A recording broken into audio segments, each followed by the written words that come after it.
आधी रात उपराष्ट्रपति जगदीप धनखड़ का इस्तीफा। ये खबर अब तक आपने सुन ली होगी कि जगदीप धनखड़ ने इस्तीफा दे दिया है, जो कल सदन में भी मौजूद थे और उन्होंने बोला है कि भाई स्वास्थ्य के कारण वो इस्तीफा दे रहे हैं। पर इस खबर के साथ दोस्तों अटकलें और सवाल तेजी से बढ़ते हुए नजर आ रहे हैं।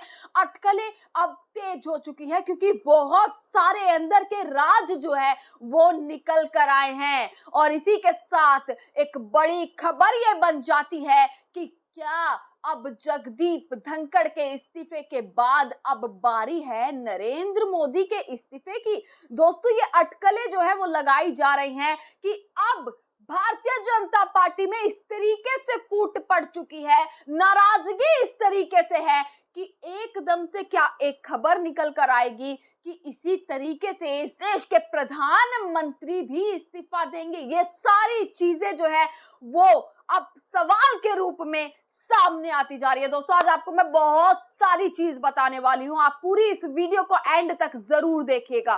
दोस्तों जगदीप धनखड़ ने आधी रात इस्तीफा दे दिया, जिसमें उन्होंने ये कहा कि भाई स्वास्थ्य के कारण वो इस्तीफा देते हुए उन्होंने इस्तीफा सौंपा। पर वही जगदीप धनखड़ कल सदन में मौजूद थे, सदन में अपनी बात कहते हुए नजर आए थे। तो आखिरकार कल शाम से कल रात तक के वक्त के बीच आखिर ऐसा क्या हुआ कि एकदम से इस्तीफा सौंप दिया गया। ये इस्तीफा एक चौंकाने वाला इस्तीफा है दोस्तों, क्योंकि इसके पीछे बहुत सारे राज जुड़े हैं जो जल्द ही सामने तो आ ही जाएंगे।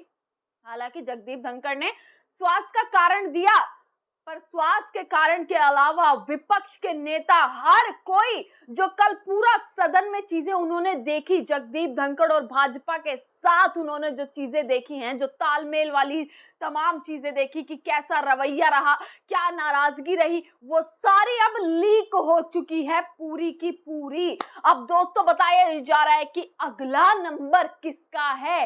क्या अगला नंबर होगा इस देश के प्रधानमंत्री नरेंद्र मोदी का। दोस्तों बताया जा रहा है कि जगदीप धनखड़ इस सरकार से कहीं ना कहीं नाराज नजर आ रहे थे। इस सरकार से यानी कि खुद नरेंद्र मोदी की सरकार भारतीय जनता पार्टी से पूरे तरीके से नाराज थे जगदीप धनखड़। कल सदन में तो मौजूद रहे, पर उसके बाद आधी रात उन्होंने इतना बड़ा फैसला इस देश के सामने रख दिया जिस पर बेहद सवाल खड़े होते हैं।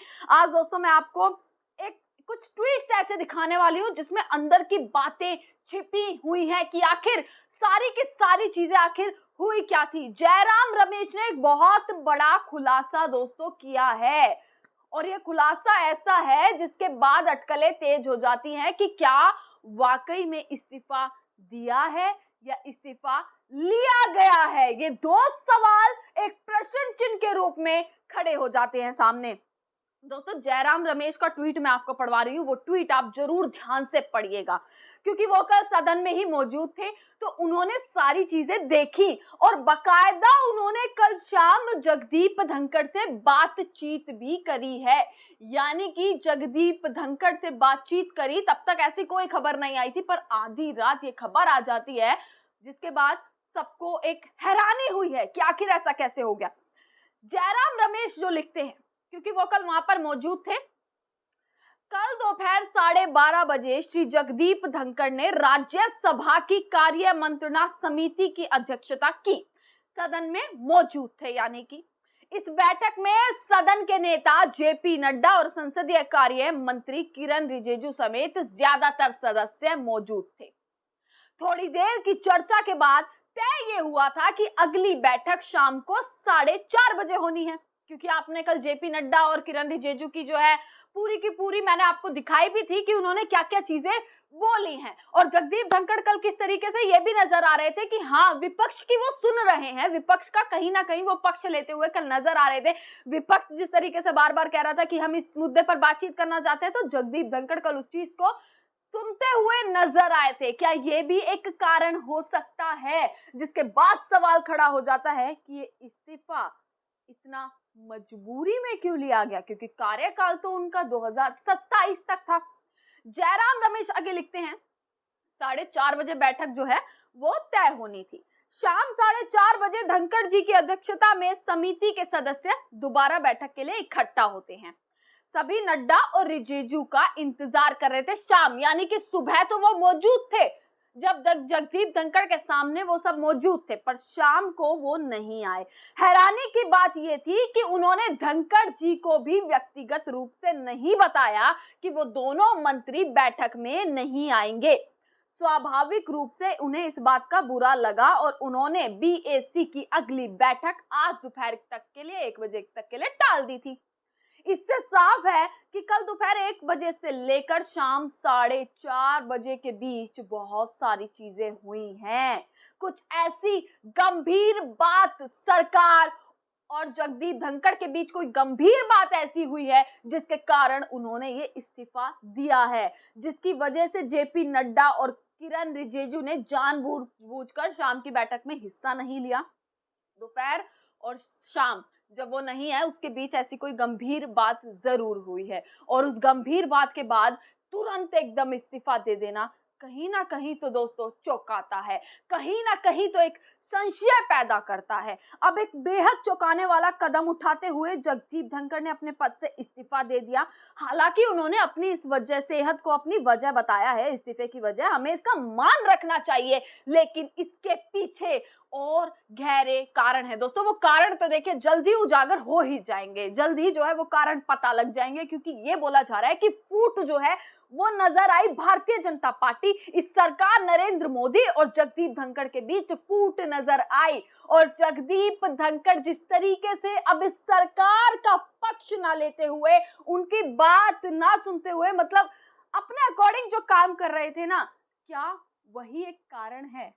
क्या दबाव एक कारण रहा? बहुत सवाल उठ रहे हैं। हालांकि उन्होंने स्वास्थ्य कह दिया, पर ये देश की जनता भी सवाल उठा रही है। सारे ट्वीट में आपको पढ़वाने वाली हूं। धनखड़ जी की थोड़ी उन्होंने तारीफ करते हुए लिखा है कि 2014 के बाद भारत की उन्होंने तारीफ की, किसानों के हितों के लिए उन्होंने बहुत सारी चीजें खुलकर आवाज उठाई, बहुत सारी चीज कही। पर वहीं जयराम रमेश ने यह कह दिया कि भाई श्री जगदीप धनखड़ का इस्तीफा उनके बारे में बहुत कुछ कहता है, साथ ही यह उन लोगों की नीयत कर भी सवाल उठाता है, गंभीर सवाल खड़े करता है, जिन्होंने उन्हें उपराष्ट्रपति पद तक पहुंचाया था। अब जानते ही होंगे कि कितना हाथ रहा था इस सरकार का।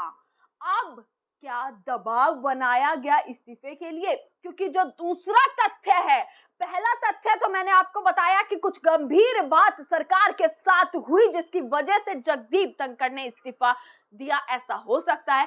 अब आते हैं दोस्तों दूसरे तथ्य पर कि कल में क्या हुआ।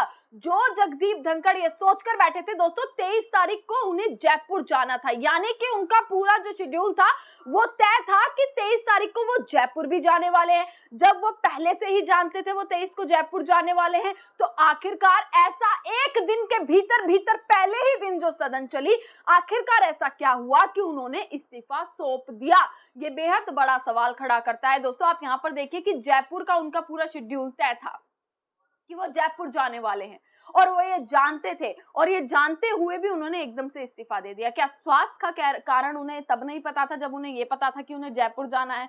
क्या स्वास्थ्य, क्या जो सेहत की बात उन्होंने करी, क्या उन्होंने कल सदन में आने से पहले उन्हें नहीं पता था, या सदन से बाहर उन्हें नहीं पता था, जो रात में उन्होंने ये बड़ा डिसीजन लिया? तो कुछ तो गंभीर बात है। वहीं लोगों ने अटकलें जो लगानी शुरू की है ना दोस्तों, वो अटकलें ये लगानी शुरू की है कि भैया अब समय आ चुका है, अगला नाम कौन है, अगला नंबर किसका है? और सीधा जो लोग लिख रहे हैं वो लिख रहे हैं कि अगला नंबर है प्रधानमंत्री नरेंद्र मोदी का। पर नरेंद्र मोदी आसानी से कुर्सी छोड़ेंगे? अगर आपको ऐसा लगता है तो शायद आप गलत हो सकते हैं दोस्तों। जयराम रमेश ने लिखा कि वो 5 बजे तक उनके साथ थे और अन्य सांसद भी उनके साथ थे, और 7:30 बजे जयराम रमेश की उनसे फोन पर बातचीत भी हुई थी। उन्होंने कहा कि जगदीप धनखड़ को निसंदेह अपने स्वास्थ्य को प्राथमिकता देनी चाहिए, लेकिन यह भी स्पष्ट है कि उनके इस्तीफे के पीछे जो दिखाई दे रहा है उससे कहीं अधिक कुछ और बात जो है वो है। इसी के साथ दोस्तों मैं आपको लोगों के ट्वीट्स पढ़ाती हूँ जो दूसरा फैक्टर बताया जा रहा है। देखिए, जब कल सदन में ऑपरेशन सिंदूर पर विपक्ष चर्चा करना चाह रहा था, इस सरकार से सवाल जवाब करना चाह रहा था, जवाबदेही चाह रहा था, तब जो है जब विपक्ष ने कहा कि भाई ऑपरेशन सिंदूर पर हम ये सवाल हमारे हैं, जब हल्ला मच गया था, पूरे तरीके से हंगामा मच गया, जब जगदीप धनखड़ ने कहा था कि मैं ऑपरेशन सिंदूर पर विपक्ष जितनी देर चर्चा करना चाहेगा उतनी देर चर्चा सुनिश्चित करूंगा, कि भाई विपक्ष 10 सवाल करे ऑपरेशन सिंदूर पर, विपक्ष 100 सवाल करे, जितने भी सवाल करेगा, जितना भी विपक्ष पूछना चाहेगा, मैं सुनिश्चित करूंगा कि उतनी देर चर्चा हो। मैं भी ऑपरेशन सिंदूर पर चर्चा करना चाहता हूं। ये एक बड़ा फैक्टर बताया जा रहा है जो सदन में कल सुबह हुआ, और उसके बाद जयराम रमेश का ये ट्वीट कि 1:30 से 4:30 बजे के बीच जो हुआ उसमें ही कुछ ना कुछ गड़बड़ी हुई है, उसमें ही कुछ गंभीर हुआ है, क्योंकि उससे पहले जगदीप धनखड़ ने भी कह दिया था कि भाई मैं ऑपरेशन सिंदूर पर विपक्ष जितनी देर चाहेगा चर्चा सुनिश्चित करूंगा। और इसके बारे में भी लोग जो है वो बहुत सारे ट्वीट्स जो हैं वो लिख रहे हैं। लोगों का ये कहना है कि ये भी एक कारण हो सकता है जिसकी वजह से शायद उन पर दबाव बनाया गया हो इस्तीफे का। तो दोस्तों, जगदीप धनखड़ का इस्तीफा, और इसको लेकर आज सदन में भी जो है वो सवाल उठे हैं, सदन में भी सवाल ये उठे हैं, यहां तक कि जो विपक्षी नेता हैं वो ये कह रहे हैं कि सुनिश्चित किया जाए कि सब कुछ ठीक है, ये बोला जाए कि भाई कोशिश की जाए कि वो वापस आ जाए, ये सारी चीजें जो है वो बोली गई हैं। पर सवाल जो है वो अनेक हैं, सवाल अनेक खड़े हो जाते हैं। तो क्या जगदीप धनखड़ इधर उधर सरकार के अलावा अगर किसी के साथ रहे या किसी और से सवाल, अगर सरकार से सवाल कर लिया तो देखिए उसका हश्र क्या होता है। पर्दे के पीछे बातें बहुत बड़ी हैं। बातें इसलिए बड़ी हो जाती हैं क्योंकि पहले शेड्यूल बनाया गया और एकदम से उस शेड्यूल में इस्तीफा, दोस्तों कुछ बात हजम नहीं होती है। आप लोग अपना कमेंट सेक्शन में जरूर बताइएगा कि आप इस मुद्दे पर क्या सोचते हैं। सदन एक तरफ सदन चालू है, सदन को बार बार स्थगित कर दिया जा रहा है क्योंकि बवाल हंगामा इस तरीके का मचा हुआ है, आज भी प्रदर्शन हुआ है, उसके बीच ये इस्तीफा एक बड़ा इस्तीफा है। और अब बोल दिया गया कि भाई जल्दी जल्दी जल्दी जो है वो नंबर आने वाले हैं और बड़े बड़े इस्तीफे जो है वो अब होने वाले हैं। क्या उसमें शामिल होंगे और बड़े लोग, या फिर ये भी बोला जाए कि क्या जगदीप धनखड़ आगे जाकर और बड़ा पद, क्या राष्ट्रपति भी बन सकते हैं? ये भी जो है वो बोला जा रहा है। अटकलें बहुत सारी है। आप क्या इस बारे में कहेंगे वो जरूर बताइएगा। देखते रहेगा सजग भारत। आपका बहुत बहुत शुक्रिया।